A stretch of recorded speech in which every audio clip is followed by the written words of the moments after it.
একটাই পুরোটাই বর্ণনা করেছেন আমাদের নির্বাচন পরিচালনা কমিটির যে আইনি সহায়তা বিষয়ক উপকমিটি আছে তার প্রধান অ্যাডভোকেট জহিরুল ইসলাম মুসা। আমরা খুবই শঙ্কার সাথে গতকালকে আমরা আমাদের শঙ্কা প্রকাশ করেছি নির্বাচন কমিশনের একপাক্ষিক বা বিশেষ কোনো গোষ্ঠীর প্রতি বিশেষ আচরণের এবং এই নির্বাচনটাও আমরা বিগত যে 3টা নির্বাচন দেখেছি সেই নির্বাচনগুলোর কিছু লক্ষণের দিকে যাচ্ছে বলে আমরা শঙ্কা প্রকাশ করেছিলাম এবং আজকে সেই বিষয়ে আরও অনেক কিছু পরিষ্কার হয়েছে এবং অনেক কিছু আজকের যেই আপিল শুনানি তার মধ্য দিয়ে আরও শঙ্কার জন্ম দিয়েছে আমাদের মধ্যে। বাংলাদেশের সংবিধানে স্পষ্টভাবে বলা আছে যে কোনো ব্যক্তি যদি কোনো বিদেশি নাগরিকত্ব গ্রহণ করেন কিংবা আনুগত্য প্রকাশ করেন, শুধু নাগরিকত্ব গ্রহণ না, আনুগত্য প্রকাশ করলেও তিনি বাংলাদেশের সংসদ সদস্য প্রার্থী হবার যোগ্যতা হারাবেন। এবং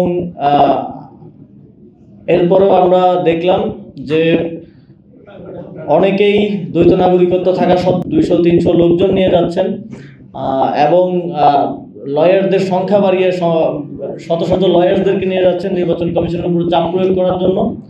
এবং আমরা দেখতে পাই যে নির্বাচন কমিশনও নানা ধরনের ইন্টারপ্রিটেশন, নানা ধরনের ফাঁক ফোকর দিয়ে তাদেরকে বৈধতা দানের এক ধরনের নির্বাচন কমিশনেরও আমরা প্রবণতা দেখতে পেয়েছি, যেটা আমাদের দেশের জন্য, আমাদের দেশের সংবিধানের জন্য, নির্বাচন ব্যবস্থার জন্য এবং সর্বোপরি গণতন্ত্রের জন্য অশনি সংকেত। আমরা এটা স্পেসিফিকলি দেখতে পাচ্ছি বিএনপির প্রার্থীদের পক্ষ থেকে। বিএনপি নিজেদেরকে গণতন্ত্রের ধারক বাহক, গণতান্ত্রিক রাজনীতির পায়োনিয়ার বলে বিভিন্ন জায়গায় বলে আসছে এবং মনে করে, কিন্তু তাদের কাজকর্মে আমরা দেখি যে তারা সম্পূর্ণ 180 ডিগ্রি টার্ন নিয়ে গণতন্ত্রের বিরুদ্ধে, বাংলাদেশের সংবিধানের বিরুদ্ধে, বাংলাদেশের প্রচলিত আইনের বিরুদ্ধে কাজ করে যাচ্ছে। এবং তাদের যে লুটেরা শ্রেণীরা এই নির্বাচনে অংশগ্রহণ করছে, যারা এই দেশটাকে বিভিন্ন সময়ে বিভিন্নভাবে লুট করে বিদেশে নাগরিকত্ব নিয়েছে, বিদেশে বাড়িঘর করেছে, বিদেশে সম্পত্তির পাহাড় করেছে, এবং এখন আবার যখন গণতন্ত্রের সময় এসেছে, যখন নির্বাচনের সময় এসেছে, আবারও জনপ্রতিনিধি হওয়ার জন্য দেশে এসে সেই দ্বৈত নাগরিকত্ব সহই নির্বাচনে অংশগ্রহণ করার পায়তারা করছে। আপনারা যদি জনপ্রতিনিধি হতে চান তাহলে প্রকৃত অর্থে প্রথমে এককভাবে বাংলাদেশের নাগরিক হন।